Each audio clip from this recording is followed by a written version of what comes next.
जय माता दी। चैत्र नवरात्रि के दूसरे दिन की आप सभी को शुभकामनाएं।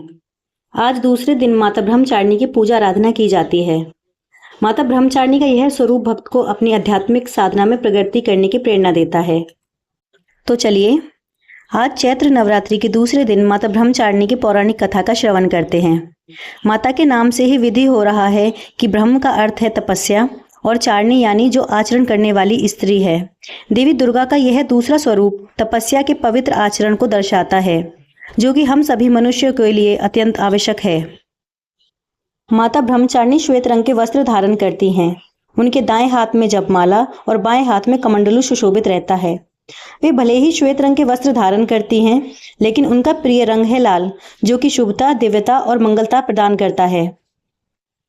माता शैलपुत्री की कथा में कल हमने श्रवण किया था कि देवी पार्वती पर्वतराज हिमालय और देवी मैना की पुत्री बनकर उनके घर में अवतरित हुई थीं। सभी विद्याओं में पारंगत होने के बाद जब उनके विवाह का समय आया तो नारद मुनि राजा हिमालय को देवी पार्वती के होने वाले वर के विषय में बताने के लिए उनके घर पर आ गए। पर्वतराज हिमालय के घर आए हुए नारद मुनि का नन्ही सी पार्वती ने स्वागत सत्कार किया और उस समय नारद मुनि भगवान शिव के गुणगान गाने लगे। महादेव के गुणों को सुनकर देवी पार्वती अत्यंत आकृष्ट हुईं और नारद मुनि ने भी संकेत में राजा हिमालय से कहा कि देवी पार्वती का विवाह भगवान शिव के साथ ही होने वाला है। नारद मुनि की आज्ञा को शिरोधार्य करते हुए राजा हिमालय अपनी पुत्री पार्वती का विवाह भगवान शिव से करवाने की इच्छा से उनके पास जाते हैं। भगवान शिव के पास अपनी पुत्री के विवाह का प्रस्ताव रखते हैं और पार्वती को भगवान शिव की सेवा में समर्पित करते हैं। भगवान शिव माता पार्वती को अपनी सेवा में स्वीकार तो कर लेते हैं, लेकिन उनकी ओर उन्मुख नहीं होते। वे सदैव तपस्या में लीन रहते हैं और यह देखकर सभी देवतागण चिंतित हो गए। उन्होंने सोचा कि अगर ऐसा ही रहा तो महादेव और पार्वती का विवाह कभी नहीं हो पाएगा। इस परिस्थिति को अपनी क्षमता अनुसार सुलझाने के विचार से सभी देवताओं ने निर्णय किया कि वे कामदेव को महादेव की तपस्या भंग करने के लिए वहां भेजेंगे। जब कामदेव भगवान शिव की तपस्या को तोड़ने के लिए वहां पर आ पहुंचे, उन्होंने वसंत ऋतु का निर्माण किया और अपने विभिन्न बाणों द्वारा भगवान शिव की तपस्या को भंग करने का प्रयास करने लगे। लेकिन भोलेनाथ ने इस बात से क्रोधित होकर कामदेव को ही भस्म कर दिया। इस प्रसंग के बाद देवी पार्वती के लिए महादेव को प्रसन्न करना और भी कठिन हो गया और तब मुनिराज नारद मुनि ने देवी पार्वती को कठोर तपस्या करके भगवान शिव को प्रसन्न करने का सुझाव दिया। उस समय उन्होंने भगवान शिव के पंचाक्षर मंत्र का जाप करने के लिए कहा और अब देवी पार्वती ने दृढ़ निश्चय कर लिया कि चाहे कुछ भी हो जाए, वे महादेव को अपने पति के रूप में अवश्य प्राप्त करेंगी। अपने माता पिता की आज्ञा को शिरोधार्य करके उनसे आशीर्वाद लेकर अपनी दो सखियों जया और विजया के साथ देवी पार्वती गंगा नदी के उद्गम स्थल यानी गंगोत्री तीर्थ की ओर अग्रसर हो गईं। वहां जाकर उन्होंने घोर तपस्या का आरंभ किया। एक रमणीय वन में देवी पार्वती ने एक वेदी के ऊपर बैठकर एक विषम तपस्या आरंभ की, जो कि बड़े बड़े ऋषियों मुनियों के लिए भी दुष्कर थी।